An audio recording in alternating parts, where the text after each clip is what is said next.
Isang mapagpalang araw sa lahat ng tagapakinig sa ating programa. Muli po tayo nagbabalik upang magbahagi ng kwentong kapupulutan ng aral ng ating mga listeners. Pero bago muna ang lahat, huwag po ninyong kalilimutan mag-like, mag-share at syempre mag-subscribe sa ating channel. Para naman sa mga gustong magpa-shoutout, huwag nyo rin kalilimutan mag-comment sa ating video na ibabahagi ngayong araw na ito. Normal naman ang pamumuhay ni Wena, kasama ang kanyang asawa at 2 taong gulang na anak. Masasabi niyang kahit papaano, sa trabaho ng kanyang mister bilang isang empleyado ng isang maliit na kumpanya, nakakaraos naman sila araw-araw. Ngunit may pangarap ang kanyang asawang mangibang bansa, sapagkat doon daw ay may mas malaki na kikitain. Makakaipon pa nga sila ng pera pang negosyo, at kapag umuwi ito, hindi na nga kailangan pang bumalik sa ibang bansa. Ang planong iyon ng kanyang mister na hindi naman tinutulan ni Wena. May tiwala naman kasi siya sa kanyang asawa. Ngunit nang umalis ang kanyang mister, ay isang maling desisyon yata ang ginawa nitong pagpapatira sa bahay nila sa bunso nitong kapatid na lalaki na si Jake. Ayos naman ang pakikitungo nila sa isa't isa. Ngunit may isang bagay lamang na hindi nagugustuhan ni Wena sa bunsong kapatid ng kanyang mister. Yon ay ang pagdadala ng iba't ibang babae sa kanilang bahay. Minsan nga din, hindi niya maiwasang silipin si Jake sa kabilang silid, sapagkat hindi man lamang ito nahihiyang gumawa ng ingay sa kabilang silid. Rinding-rindi na nga si Wena, kaya naman ilang beses na rin niyang napagsabihan ang kanyang mister. Ayaw naman niyang siyang diretsang magsabi sa kanyang bayaw, sapagkat lalabas lamang na napakahigpit niya. Gustong-gusto na talaga ni Wena na matigil ang kalokohan ni Jake. Hindi dahil sa naiirita siya o nababastos, kung hindi dahil sa inggit na kanyang nararamdaman sa tuwing naririnig niya ang babaeng kasama ni Jake na talaga namang nasisihan. Sanay pa naman si Wena sa kanyang mister na palagi siya nitong pinubusog bago matulog sa gabi. Sa madaling salita, mahilig si Wena sa bagay na iyon. Kaya ganoon na lamang ang pagbuburyo niya kapag naririnig si Jake at ang babae nito. Noong araw nga na iyon, pinatulog na ni Wena ang kanyang anak. Nang masigurong himbing na nga ang anak, ay kaagad siyang lumabas sa silid at tumungo sa kusina. Balak pa nga niya magluto ng tanghalian, ngunit naabutan niya si Jake. Nakalalabas lamang ng kwarto. Mukhang kagigising lamang. Sarap buhay lamang ito't kasunod nitong lumabas ang babaeng kasama. Wala ba makakain? Nagugutom na ako. Wika ng babae. Aba, at makapal din ang mukha ng babae. Pagkatapos nitong magpakasarap, hahanapan siya nito ng pagkain. Kaya tuluyan nang hindi nakapagtimpi si Wena. Aba, sino ka bang babae ka at dito ka pa maghahanap ng pagkain? Pagkatapos mong magpadilig, ang kapal naman ng mukha mong hanapan ng pagkain ng bahay ko na para bang obligasyon kong paglutuan kayo. Ang ayos, umayos ka nga, malanding babae ka. Sa sinabi ni Wena ay napangiti naman si Jake. Mukhang hindi ito apektado sa kanyang sinabi at ang babae naman ay natiklop at nagpaalam na ngang umalis. Sinigawan pa niya nga ito na wag nang babalik pa roon bago ito tuluyang nakalabas ng kanyang bahay. Naku naman, Ate Wing, hindi ko naman na talaga pababalikin yun dito. Sawa na ako sa kanya eh. Napailing na lamang si Wena sa kakapalan ng muka ng bunsong kapatid ng kanyang mister. Tumuloy na lamang nga siya sa pagluluto at nang sa ganoon ay makakain na ng tanghalian. Maya-maya pa nga ay narinig niyang umiiyak ang kanyang anak. Kaya naman pinasuyo niya kay Jake na pataanin ang pamangkin. Tumalima naman ang lalaki. Kaya naman tuloy-tuloy na siya sa pagluluto. Ilang saglit pa nga ay tapos na siya sa pagluluto. Kaya naman tinungo na niya ang silid niya kung saan naroon ang kanyang anak. Nakabukas na ang pinto at naroon sa loob si Jake. Hindi siya nito napansin. Kaya ganoon na lamang ang pagkunot ni Wena nang makita ang ginagawa ng kanyang bayaw.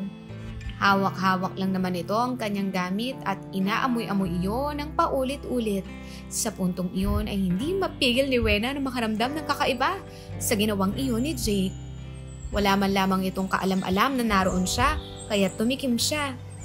Kaagad naman itong umayos at mukhang nataranta. Jake, bakit hawak mo yung gamit ko? Kaagad na tanong nito. Naganap naman ito na idadahilan. Ngunit kahit ano pang sabihin nito, hindi na niya paniniwalaan at kitang-kita naman niya ang ginawa nito sa kanyang gamit. Ngunit bakit tila hindi naman nagagalit si Wena? Bagkus, mayroong kakaibang pakiramdam siyang nararamdaman. At talaga namang kahit ayaw niya ngang aminin ay nakakaramdam siya ng init. Para bang bigla niyang naalala ang kanyang ginagawa nila ng kanyang mister. Nakalabas na nga at lahat-lahat si Jake. Jake sa silid na yun. Ngunit ang ginagawa na yun ay hindi mawala sa isip ni Wena. Talaga namang napakagatlabi na nga lang ito. At talagang naroon ang kanyang kagustuhan na makatikim muli ng ganoong klaseng kasiyahan. Ngunit malabong mangyari yun sapagkat wala nga ang kanyang mister. Kinagabihan, habang kumakain pa nga ng hapunan, ay himala yatang walang babaeng sinama si Jake sa kanilang bahay. Mabuti rin iyon at hindi siya mamamatay sa inggit. Ngunit hindi naman nakaligtas sa kanyang paningin ang mga kakaibang titig na iginagawad sa kanya ni Jake. Pabiling-biling lamang sa kama si Wena. Hindi siya makatulog at talaga namang sinusumpong siya ng init ng kanyang katawan. Hanggang sa makita niyang tumawag ang kanyang asawa, mabilis niya nga iyong sinagot at namimiss niya ito't lalong-lalo na ang mga bagay na madalas nilang ginagawa. Naroon ang lungkot niya, nakausapin niya sa video call ang kanyang mister. Kaagad siya nitong tinanong kung ano ang problema. At sinabi lamang niyang, "Nangungulila ako sa iyo." Bahagya namang natawa ang kanyang mister at nagawa pa nga siyang tuksuhin. Namimiss lamang daw niya ang ginagawa nila kapag ganoong oras. Hindi naman niya kinontra ang sinabi nito sapagkat totoo rin naman na talagang gustong-gusto niya makaraos noong gabing iyon. Hanggang sa sinabi nga ng kanyang mister na gawin nila ang isang bagay. Yun na lamang nga kasi ang tangi nilang magagawa para maibsan ang kanilang pangungulila. Bukas sa loob ni Buena ang pumayag. Nagawa nga niyang gawin ang bagay na iyon sa kanyang sarili. Kahit papaano sa kanyang ginawa ay nakaramdam siya ng ligaya. Hanggang sa napapapikit na nga siya dahil sa kanyang tinatamasa. Sa hindi pa nga inaasahan sa kanyang pagpipikit ay nakita niya sa kanyang balintataw ang itsura ni Jake. Sa punto pa ngang iyon ay mas nadagdagan ng init na nararamdaman ni Wena. Hindi na nga niya naalala na nandoon sa kanyang harapan at nanunood ang kanyang asawa. Maya-maya pa nga ay tagumpay niya na ngang narating ang dulo. Kagatlabing ninamnam ang lahat hanggang sa maalala ang kanyang mister. Napadilat pa nga siya at wiling-wili ito habang nanunood. Napangiti pa nga ito nang makitang nasatisfied siya sa ginawa. Tinanong niya kung tapos na rin nito kaya't agad naman itong tumango. Siguro hindi niya yun napansin dahil nga sa pagpikit at pag-alala niya kay Jake. Nabahala pa nga si Wena at baka isa na ngang kasalanan para sa kanyang mister ang kanyang ginagawa. Hindi rin naman niya kasi kagustuhan na isipin si Jake. Talagang hindi lamang niya mapigilan ang kanyang sarili. Siguro yung gagawin na lamang niya ay kausapin ang kanyang mister. Napaalisin na nga roon si Jake. Habang nagtatagal kasi roon ang lalaki ay tiyak na natutokso si Wena. Alam pa nga niyang na kapag nagtagal ito roon ay tiyak na magkakasala siya sa kanyang mister. At yon ang ayaw niyang mangyari. Mahal niya ang kanyang asawa at ayaw niyang masira sila dahil lamang sa lintik na ginagawa niya. Nang gabing iyon, hindi na nga nakatulog si Wena sa pag-iisip. Kaya naman kinabukasan noon ay tinanghali siya ng gising at ganoon na lamang ang pagbalikwas. Ngunit namulatan naman niya si Jake na karga-karga ang anak niya. Nakaligo na nga ang bata at mukhang maayos namang tignan. "Ate Wen, mukhang napuyat ka yata kagabi ah. Tinanghali ka na ng gising, nakapagluto na ako. Napaliguan ko na rin si baby kaya't wala ka nang dapat alalahanin pa." Sa sinabing iyon ni Jake ay biglang naalala ni Wena ang kanyang balak. Nakonsensya naman siyang paalisin na lamang basta si Jake. Natulong nga ito sa kanya. Kaya nga ito naroon para may kasama sila ng kanyang anak. Bumangon na lamang si Wena at kinuha kay Jake ang kanyang anak. Hindi pa nga niya alam kung normal pa ba ang kanyang nararamdaman Dahil sa simpleng pagdikit lamang kasi ng balat niya sa lalaki, para siyang sinisilaban. Pinilit niyang umaktong normal at tumungo na nga sa kusina, kalong ang kanyang anak. Nakahain na nga si Jake na noon ay nakasunod sa kanya. Mukhang hindi pa nga rin ito nakakakain at hinintay pa talaga siya. Naamoy pa nga niya mabango at lalaking-lalaking amoy nito sapagkat nakaligo na rin ito. Naisip pa nga niya kung ano kaya ang ginawa nito nang pumasok sa silid nila ng kanyang anak. Habang siya ay hindi pa ngang natutulog. Posible kayang may ginawa itong kakaiba? Oo, posible. Dahil nga minsan nahuli niya nga itong hawak ang kanyang gamit.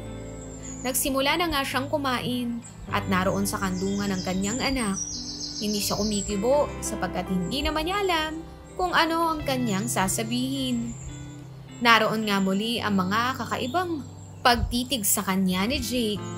Talaga pang hindi siya mapakali at pinagpapawisan siya sa kung paano siya nito titigan. Hanggang sa tuluyan na nga siyang hindi nakapagtimpi at nagawa niya magtanong, "Jake, bakit ganyan ka makatingin sa akin?" Dire-diretso pa nga niyang tanong na ikinahinto ng binata sa pagkain. "Gusto mong malaman ng totoo, ate? Makahulugang saad nito." Kaya naman agad siyang tumango. Matagal na simula nang maging mag-asawa kayo. Hindi siya nakaimik. Matagal na pala siyang gusto ni Jake. Kung hindi mo lang kasintahan noon si kuya, tiyak na ako na ang nanligaw sa'yo. Naririnig mo ba ang sinasabi mo, Jake? Mas matanda ako sa'yo ng 6 na taon. Naging nakakailang ang ganoong usapan sa pagitan nila ni Jake. Wala akong pakialam sa edad. Basta ang alam ko, gusto kita. Gusto ko ang lahat sa iyo. Gusto ko ang amoy mo, ang presensya mo, ang lahat-lahat. Mahinang usal nito na talaga namang naging dahilan kung bakit napalunok si Wena. Paano niya kaya sasabihin dito na nagustuhan niya na rin ito? Nito lamang nakaraang 2 araw. Paano na ang kanyang mister? Matapos nga ang ganoong usapan sa pagitan ni Wena at Jake, nagbago ang lahat. Para bang bahagyang nakalimot si Wena at umiba rin ang pakikitungo nila sa isa't isa ni Jake.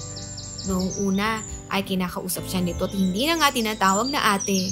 Kung umakto pa nga ito ay para bang ito ang partner niya at alagang-alaga rin ito ang anak niya. Hanggang sa isang gabi na hindi inaasahan ni Wena, nauuwi si Jake na nakainom. Hindi naman ito ganoong kalasing. Ngunit nagulat siya nang imbes na sa silid nito, ito dumiretso. Doon ito dumiretso sa silid nila ng kanyang anak. Himbing na nga sa pagtulog ang kanyang anak sa maliit na kama habang siya katatapos lamang maghat-bat. Sa pagkakataong iyon ay nakataping lamang siya ng tuwalya at hindi siya nakaalma nang bigla na lamang siyang napitan ni Jake. Para bang sanay na sanay ito na magkadikit sila at hindi naman niya yun magawang pigilan dahil nagugustuhan din niya ang pakiramdam ng ganoon. At para bang napapawi noon ang pangungulila sa kanyang mister. Sa puntong iyon, naaamoy ni Wena ang alak na nagmumula sa paghinga ni Jake. Niyapos pa nga siya nito hanggang sa namalaya na lamang niya na inaakay na siya nito sa kama. Panay rin nga ang pagbulong nito sa kanyang tenga na napakabango raw niya. Napapalunok pa nga si Wena sapagkat nagsisimula na namang manuyo ang kanyang lalamunan. Alam niyang nakakalimot na siyang talagang maging siya ay nadadarang na rin sa mga pangyayari. Sa oras nga na iyon ay alam ni Wena na tuluyan na nga siyang nadala. Alam niyang isang malaking kasalanan na mangyayari. Ngunit talagang nagustuhan niya na rin ang ginagawa ni Jake sa kanya. Isinawalang bahala na lamang niya ang lahat at hinayaan ang kanyang sarili na malunod sa sensasyon. Bahala na nga kung anong mangyayari, pero isa lamang sisiguraduhin ni Wena. Kailangan ay hindi malaman ng kanyang mister kung ano man ang mangyayari sa pagitan nila ni Jake. Gagawin pa nga niya ang lahat, maitago lamang ang katotohanan at mananatili lamang iyon na malupit na sikreto. Nagpaubaya na nga si Wena. Talaga namang halos ayaw na nga niyang matigil pa ang tagpong iyon. Napapakapit siya ng gusto kay Jake. Parehas silang nadadala ni Jake at sa puntong iyon ay talagang wala nang makakapigil sa kanila. Maya-maya pa nga ay ginawa na nga nila ang bagay na iyon. tuluyan na nga nilang napag-isa ang kanilang mga sarili. Naroon ang matinding sensasyon kung saan napapapikit ng gusto si Wena at napapakagat labi nga siya. Sapagkat masyado nga niyang pinangungulilaan ang ganoong sitwasyon. Mas nadagdagan nga din ang init at ang kanyang kagustuhan na marating ang dulo. Hindi pa nga malaman ni Wena kung saan niya ibabaling ang kanyang mga mata. Napapalunok siya at nanunuyo ang kanyang lalamunan. Hindi niya pa nga inaasahan na ganoon pala ang katindi ang magiging dulot ng ginagawa nila ni Jake. Sa bawat ngang ginagawa nito ay para siyang dinadala sa paraiso na talaga namang sobrang ganda na hindi na nga niya kaya pang ipaliwanag.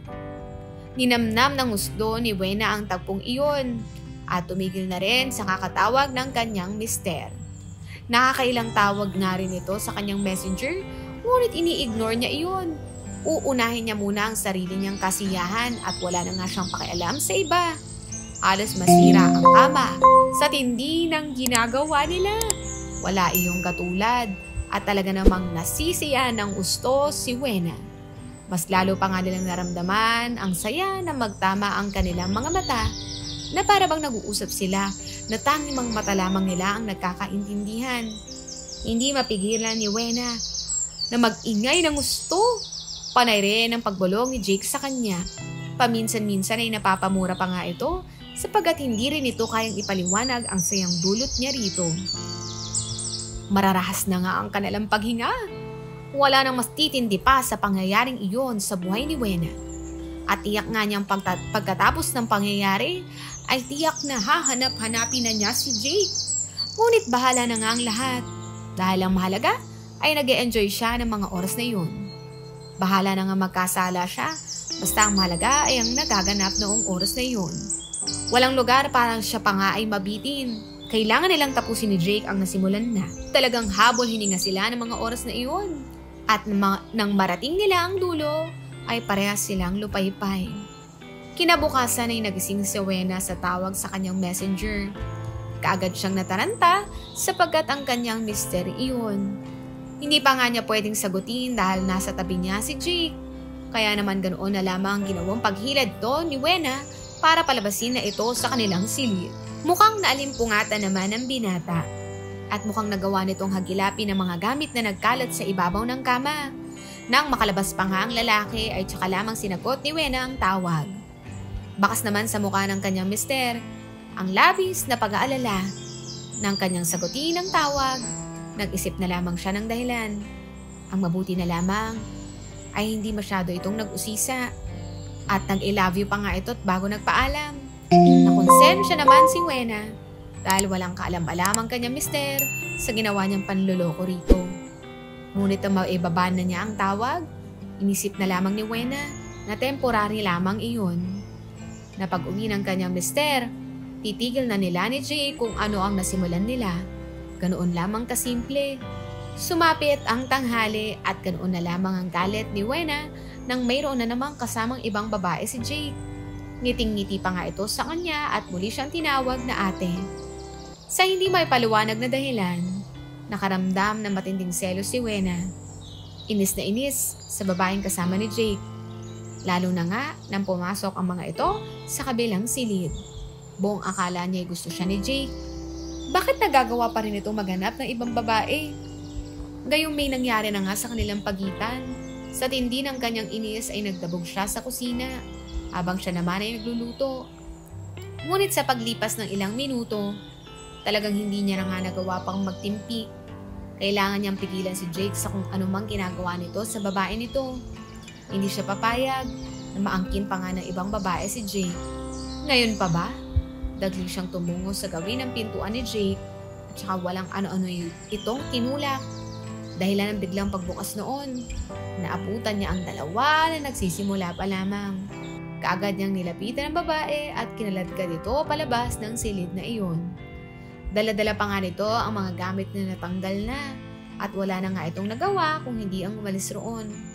Naiwan namang hindi nakaimik si Jake sa kanyang ginawa. Pagkuway ganun na nga lang ang pagkagulat niya nang hilahin siya nito sa kusina. Naku naman, hindi pa nga namin nasisimulan eh. Gusto mo bang tapusin ko sa'yo? Ikaw naman ang nagpaalis sa kanya eh. Kasabay ng sinabing iyon ni Jake, sinunggaban siya nito ng mainit na halik. Ganoon na lamang ang pagpupumiglas niya sapagkat nagtatampo pa nga siya sa lalaki. Ngunit sa huli, wala rin naman siya nagawa. Nagpaubaya siya, talagang gusto niya rin naman kasi iyon. At nakalimutan na nga niya ang niluluto at mas pinagtuunan ng pansin ang ginagawa nila ni Jake. Simula pa nga noon ay ganoon na ang gawain nila ng binata. Higit pa sa mag-asawa ang turingan nila at nakalimutan niya ang kanyang mister hanggang sa bigla na lamang itong umuwi at tinuldukan ang kanilang pagsasama na mapag-alaman na nito ang relasyon nila ni Jake. Bagay na pinagsisisihan ni Wena, ngunit hindi na nga niya kayang bawiin pa.